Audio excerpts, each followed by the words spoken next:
¿Qué tal? Ahora vamos a hablar del sistema de encendido electrónico. Anteriormente ya hablamos del sistema de encendido convencional y ahora toca hablar de este. Este sistema se empieza a utilizar a finales de los años 70, principios de los 80 en vehículos de gama alta. Lo podíamos tener solamente en vehículos de gama alta precisamente porque era un sistema caro en su tiempo, pero como todo sistema, al pasar del tiempo y conforme fue evolucionando, se convirtió en un estándar para producir en serie o de línea automóviles con motores de encendido electrónico. ¿Cuáles van a ser las características del sistema de encendido electrónico? La primera, y yo creo que la más importante, es que no va a haber desgaste. Tenemos aquí unos platinos de encendido convencional, los cuales sí sufrían demasiado desgaste. De hecho, había que estarlos calibrando constantemente para que no se flamearan. Estos son de encendido convencional. ¿A qué me refiero con que se flamearan? Esto se le conoce como ruptor. Técnicamente es un switch. Si retomamos la teoría del sistema de encendido convencional, va a estar en constante movimiento. Aquí es donde va a girar la leva que va a provocar la saturación y descarga de la bobina mediante nuestros platinos. Obviamente van aterrizados a tierra y van conectados a un condensador y a la misma bobina. ¿Ok? Cuando se llegaban a flamear los platinos, el mismo uso y desgaste provocaban que en estos contactos internos se creara sarro, ¿ok? Y hubiera un poco de desgaste. Para calibrar los platinos tenemos este pequeño desfasador que se ve aquí, lo cual nos permitía acercar y alejar a nuestros platinos para calibrarlos bien. Aquí tengo la cajita, precisamente la guardé porque regularmente era muy común que se flamearan los platinos. Si a lo mejor alguno de sus papás, algún pariente cercano ya mayor, recordará muy bien o les podrá comentar que en su automóvil, regularmente en los bochos, siempre se debería tener unos platinos y un condensador. Cambiarlos es muy sencillo. Cuando fallaban los platinos o el vehículo no arrancaba o te podía arrancar explosiones o gastaba demasiada gasolina, los cambiabas y de hecho varios técnicos lo hacían así, guardaban el mismo cartón y los calibraban a la tolerancia de el mismo cartón. ¿Para qué? Para que trabajaran perfectamente. No deberían de dejarse ni muy abiertos ni también cerrados. Debe llevar una tolerancia específica, ¿no? Algunos dicen que llevan de 28 a 30 milésimas de pulgada. Se puede decir que es casi lo del grosor de nuestro cartón, ¿ok? Pero pasa algo muy curioso. En el encendido electrónico, esto ya no lo vamos a ocupar, ya no vamos a ocupar platinos. ¿Por qué? Porque se va a hacer de forma electrónica. Ahorita les voy a colocar el diagrama de lo que vino a sustituir a los platinos, ¿ok? El famoso efecto Hall. No lo olvidemos, efecto Hall. Ahorita lo explico. Se decía que era más preciso precisamente porque no hay desgaste, pero obviamente es más caro este sistema.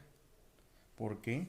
Porque cuenta con un módulo electrónico, que no eran más que resistencias y transistores, pero para su época estaba muy adelantado.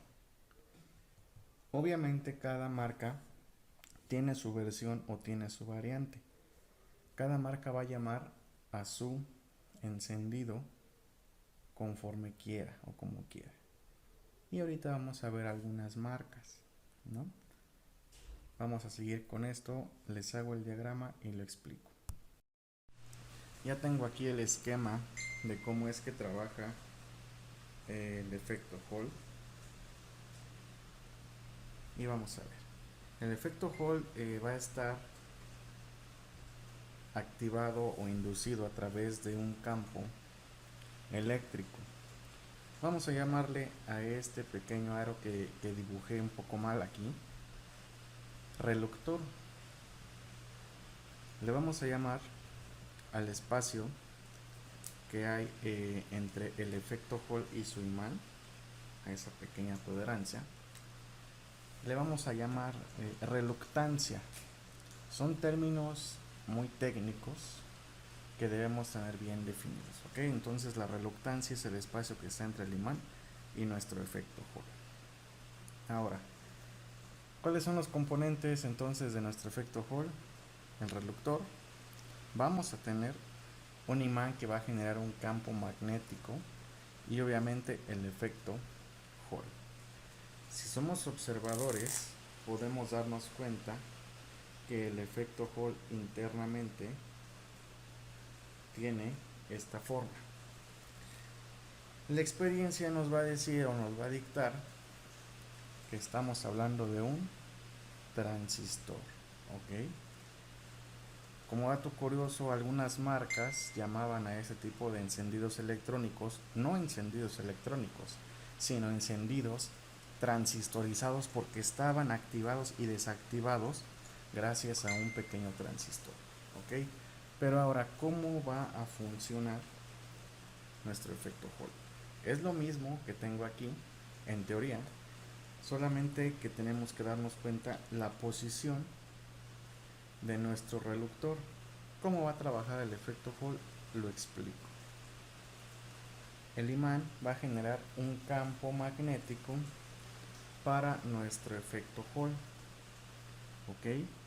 Pero si algo se atraviesa entre el campo magnético y nuestro efecto Hall, va a generar una señal, ¿ok? Una señal de tierra. ¿Qué es lo que va a pasar aquí? Esa señal va a ser la que va a activar a la bobina y a desactivarla. Como quien dice, va a ser la función de los platinos o de un interruptor para llevar a cabo la saturación y descarga de nuestra bobina. Entonces, ¿qué va a pasar si interponemos una ventana o el reductor entre estos dos espacios? Va a mandar una señal de on o de activar. Y lo contrario va a pasar si fluye el campo magnético entre mi imán y mi efecto Hall, ¿ok? Entonces tenemos aquí la conexión de nuestro efecto Hall. Tenemos la corriente, en este caso son 11 volts, y tenemos nuestra tierra, ¿ok? Obviamente en este pequeño pin que se ve aquí va a fluir la señal electrónica. No va a ser una señal eléctrica, va a ser una señal electrónica, una señal digital. Lo comentábamos hace un momento, si un efecto Hall o un sistema de encendido electrónico va a durar mucho, es precisamente porque elimina el esfuerzo o el trabajo mecánico que tenía el encendido convencional. Si nos damos cuenta, entre estos dos no hay nada de fricción o no hay algo que genere o lleve a cabo desgaste mecánico, desgaste físico, ¿ok? ¿Qué es lo que va a pasar entonces? Si siguen implementando y si siguen utilizando este tipo de sensores en algún CKP, en algún CMP. Lo vamos a ver más adelante cuando entremos directamente a la teoría de control electrónico del motor, pero no estaría por demás nombrar el principio básico o principio de funcionamiento de nuestro efecto Hall, ¿ok? Más adelante veremos lo que es el sistema de encendido transistorizado Volkswagen, llamado o denominado sistema Telefunken. Vamos a verlo. Bueno, aquí tenemos el famoso sistema de encendido de Volkswagen, mejor conocido como sistema de encendido Telefunken. Ese sistema de encendido vulgarmente se conocía como Telefunken, o técnicamente porque el módulo de control era de esa marca. Era muy común, o es muy común todavía ver, que algunos vehículos Volkswagen que tenían sistema de encendido por platinos y condensador los conviertan a sistema electrónico o a encendido electrónico. Es muy sencillo, es muy fácil. De hecho, los ingenieros o algunos técnicos hicieron esto muy sencillo. De por sí, el diagrama es muy sencillo. El módulo Telefunken cuenta con 1, 2, 3, 4, 5, 6 y 7 pines. Ojo, el séptimo pin no se ocupa, obviamente, en América o en Sudamérica, porque proveía al sistema un extra para el arranque en frío para climas extremos, cosa que aquí en México no teníamos o no tenemos. Entonces por eso el pin número 7 no se ocupa. Vamos por partes. El 1 va a ir conectado directamente a negativo de bobina. Pin 2 va a proveer a tierra al módulo, lo va a abastecer de tierra al módulo.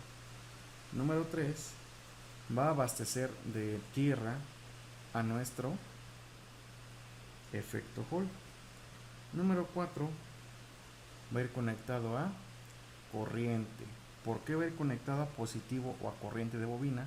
Muy sencillo, porque el switch va a alimentar a la bobina y al mismo tiempo va a alimentar a nuestro módulo. Entonces, aquí le estaría llegando corriente al número 4. ¿Ok? Pin número 5 lo seguimos y van a ser los 11 volts que alimentan a nuestro efecto Hall.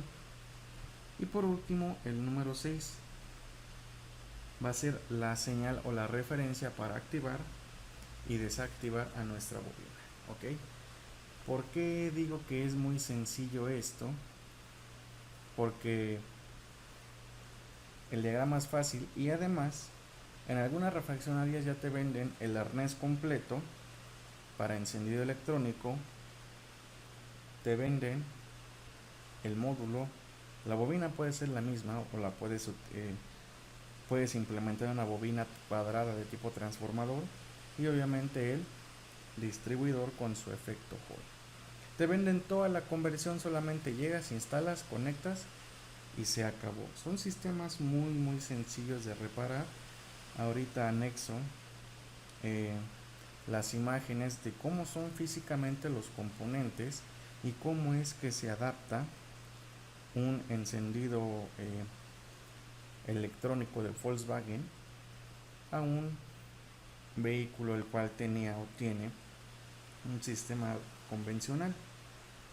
Ok, hasta aquí sería todo. Les dejo ahorita las imágenes y nos vemos en la siguiente clase. Soy su amigo el ingeniero Cortés y espero vernos muy pronto.